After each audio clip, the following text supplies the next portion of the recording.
राम। शंखनाद में आपका स्वागत है। हरियाणा के नतीजों से अरविंद केजरीवाल बुरी तरह परेशान हैं और डरे हुए हैं। हरियाणा में उनके उम्मीदवारों का जो बुरा हाल हुआ है, 89 सीटों में 88 सीटों पर उनकी जमानत जब्त हो गई है। अरविंद केजरीवाल की जो मुख्य प्रतिद्वंदी पार्टी है दिल्ली में, वो हरियाणा में बहुमत से भी ज्यादा प्रचंड बहुमत लाकर जो है वहां सत्ता में आ गई है। और अरविंद केजरीवाल ने चुनाव से पहले कहा था कि मैं जनता की अदालत में जाऊंगा और जनता बताएगी कि मैं ईमानदार हूं या बेईमान हूं। मुझे कोर्ट से मतलब नहीं है, मैं जनता की अदालत में जाऊंगा। और पहली जनता की अदालत जो हरियाणा में लगी, उसमें अरविंद केजरीवाल जो है बेईमान साबित हो गए हैं, क्योंकि जनता तो भाई हरियाणा में भी है, दिल्ली में भी है। आप हरियाणा के चुनाव में भी उतरे थे, आपने खुद को हरियाणा का लाल कहा था। दिल्ली में बेटा कहते हैं तो हरियाणा में हरियाणा का लाल कहा था, और वहां पर आपकी जमानत जब्त हो गई और आप बेईमान साबित हो गए। और अरविंद केजरीवाल अब इन नतीजों से और इन नतीजों के दिल्ली पर जो प्रभाव पड़ेगा उससे इतने परेशान है कि वो परेशानी उनके बयानों में नजर आने लगी है। इधर हरियाणा के नतीजे आ रहे थे और उधर अरविंद केजरीवाल ने कांग्रेस को निशाना बनाना शुरू कर दिया।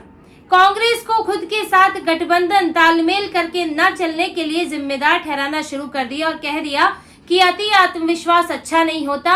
हर सीट, हर चुनाव जो है वो कठिन होता है और उस पर अच्छे से चुनाव लड़ना चाहिए, ज्यादा आत्मविश्वास नहीं करना चाहिए।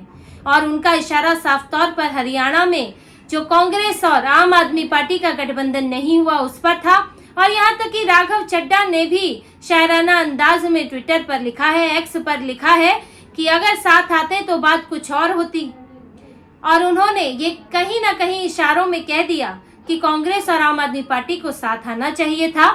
अरविंद केजरीवाल के सामने इस बार दिल्ली में दो पार्टियां खड़ी हैं। अब चुनौती सिर्फ एक नहीं है कि कभी कांग्रेस तो कभी बीजेपी। अब इस बार कांग्रेस और बीजेपी दोनों सामने खड़ी हैं। अरविंद केजरीवाल को ये उम्मीद थी हरियाणा में कि वो दिल्ली के बॉर्डर से लगे इलाकों पर या पंजाब से सटे हुए इलाकों पर कुछ बढ़त हासिल कर सकते हैं, पार्टी कम से कम दूसरे नंबर पर आ सकती है। लेकिन ऐसा नहीं हुआ।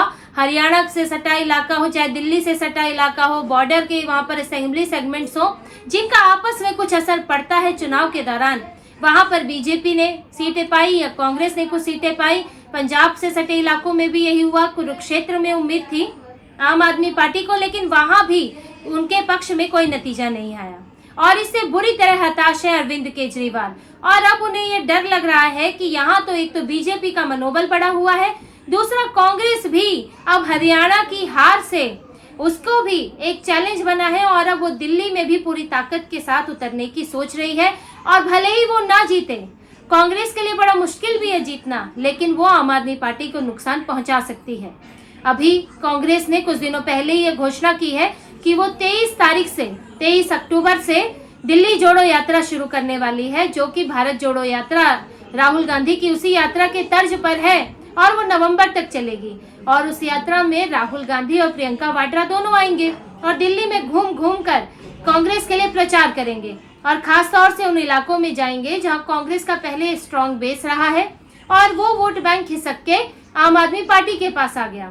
खास तौर पर मुस्लिम इलाके जहां कांग्रेस का कोर वोट बैंक रहा था दिल्ली में, अगर अब भी कांग्रेस कुछ भी प्रभाव डालने में कामयाब रहती है, राहुल गांधी, प्रियंका वाड्रा कुछ भी अगर भावनात्मक अपील भी कर पाते हैं, तो आम आदमी पार्टी के लिए बड़ा वोट बैंक खिसक जाएगा।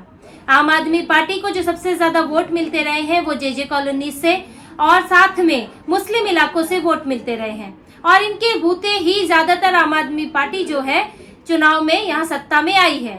लेकिन अगर कांग्रेस इसमें सेंध लगा पाती है तो आम आदमी पार्टी के लिए बड़ा मुश्किल होगा। कांग्रेस 5-6% तो वोट लाती रही है, अगर वो 10-12% तक जाती है तो इसका सीधा असर आम आदमी पार्टी पर पड़ता है बजाय कि बीजेपी पर, क्योंकि आम आदमी पार्टी और कांग्रेस का एक ही वोट बैंक है दिल्ली में। कांग्रेस को हराकर ही आम आदमी पार्टी सत्ता में आई है। इसके अलावा भी कांग्रेस यहाँ पर एक्टिव है, आम आदमी पार्टी पर हमलावर है। शराब घोटाला हो या फिर कोई और घोटाले का मामला हो तो कांग्रेस भी, अब कांग्रेस नेता भी इस मामले में चुप नहीं रहते।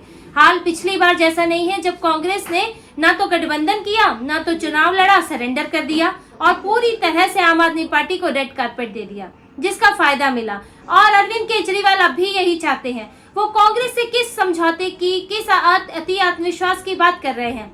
अति आत्मविश्वास यानी कि अकेले चुनाव मत लड़ो, या तो हमारे साथ रहो या बैक सपोर्ट करो।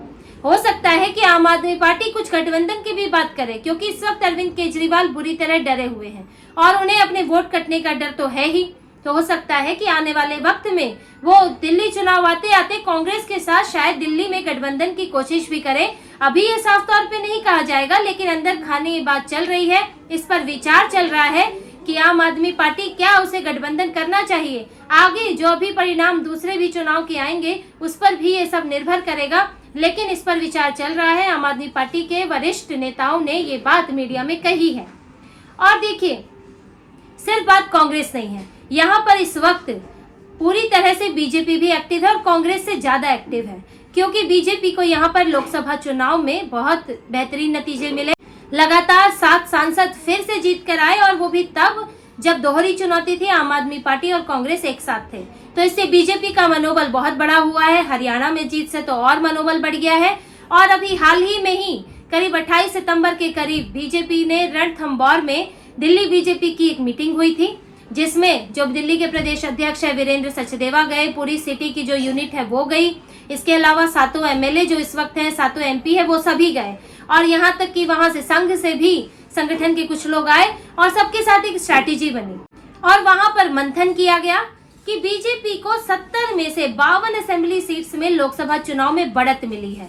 7 सीटें जीती, कई असेंबली सेगमेंट से बढ़त नहीं भी मिली, लेकिन 52 ऐसे रहे जिनमें बढ़त मिली है, यानी कि वहां पर बीजेपी के जीतने के चांस हैं। तो वहां पर और ताकत से लगने की बात तय हुई है। साथ ही 10 ऐसे असेंबली सीट को टारगेट किया गया है जहां पर बीजेपी सांसदों को वोट नहीं मिले थे, कम वोट मिले थे। वो भले ही जीते, लेकिन उन असेंबली में, उन विधानसभा क्षेत्रों में कम वोट मिले, तो उनके लिए एक अलग से रणनीति बनाई गई है कि वहां आखिर भाजपा से क्या समस्या है लोगों को और उस समस्या को कैसे दूर किया जाए।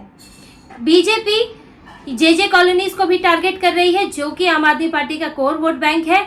वहां पर लोगों की क्या जरूरतें हैं, अगर बिजली पानी की बात करें तो बीजेपी पहले ही कह चुकी है कि वो भी सब्सिडी देगी। और इस तरह से जो झुग्गी झोपड़ी कॉलोनीज हैं, वहां पर उनको किस तरह से, वहां उसका बेस, आम आदमी पार्टी का बेस किस तरह से बीजेपी की तरफ लाया जाए, इसके लिए एक अलग स्ट्रैटेजी बन रही है। संगठन, जो लोकल स्तर पर संगठन है, उसको एक्टिव किया जा रहा है और घर घर जाने की बात है। तो बीजेपी भी पूरी तरह से एक्टिव है और आम आदमी पार्टी इस तरफ चारों तरफ से घिरी हुई है। और अरविंद केजरीवाल की एक सबसे बड़ी परेशानी यह है कि उनका घर ही ठीक नहीं है। आप बाहर के दूसरे लोगों से तो आप चुनौतियों से लड़ोगे, लेकिन घर आपका ठीक नहीं है तो क्या करोगे। अरविंद केजरीवाल की पार्टी में इस वक्त भयंकर तरीके से फूट डली हुई है, और जैसे कि पहले ही 3 विधायक जा चुके हैं, 1 मंत्री जा चुके हैं, 10 पार्षद चले गए हैं। तो ये अरविंद केजरीवाल के लिए बड़ी मुश्किल बन गई है। और उन्होंने अभी पार्षदों की मीटिंग में, हरियाणा चुनाव के नतीजों के दिन ही, कल ही उनकी बैठक थी, उस बैठक में कहा भी है अरविंद केजरीवाल ने कि कई लोग नाखुश हैं। जो पार्षद बने, चुनाव लड़े, वो भी नाखुश हैं, जो जीत गए वो भी नाखुश हैं क्योंकि उनको विधायक बनना है, जो विधायक बने वो भी नाखुश हैं क्योंकि विधायकों को मंत्री बनना है, जो मंत्री बने वो भी नाखुश है। तो इसलिए उन्होंने अपनी पार्टी में तो उन्होंने संदेश देने की कोशिश की कि सब मिलजुल कर चुनाव लड़े, लेकिन पार्टी में बुरी तरह टूट फूट है। अरविंद केजरीवाल के कुछ फैसलों से परेशानी भी है, और क्योंकि वो जेल में बैठे थे तो मंत्री विधायकों का, पार्षदों का काम रुका हुआ है। आज भी स्टैंडिंग कमेटी बनी है, लेकिन उसके प्रेसिडेंट नहीं चुने गए क्योंकि आम आदमी पार्टी इस मामले को कोर्ट में लेके चली गई। अब एमसीडी का काम नहीं हो रहा है, अब नालियां, गलियां, कूड़ेदान साफ नहीं होंगे तो एमसीडी तो आम आदमी पार्टी के ही पास है।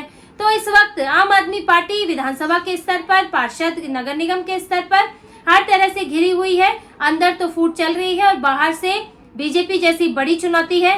कांग्रेस ने भी इस बार कमर कस ली है और अरविंद केजरीवाल इसलिए पूरी तरह कोशिश कर रहे हैं कि भाजपा से तो वो डायरेक्ट फाइट लड़ेंगे, लेकिन कांग्रेस को किसी तरह फिर से शांत करने की कोशिश करें, ताकि जो इस वक्त जो हरियाणा में कांग्रेस, उनसे बिल्कुल जो गठबंधन की बात होते होते रह गई और वो साथ में अपना कुछ कांग्रेस के साथ आधार नहीं बढ़ा पाए, तो लेकिन कांग्रेस को यहाँ पर या तो शांत कर दे या गठबंधन की बात कर ले, इसकी कोशिश में लगे हैं।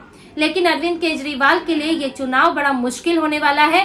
दूसरी जनता की अदालत है, पहली ने फैसला सुना दिया है और दूसरी जनता की अदालत क्या फैसला सुनाती है, ये अब देखना होगा।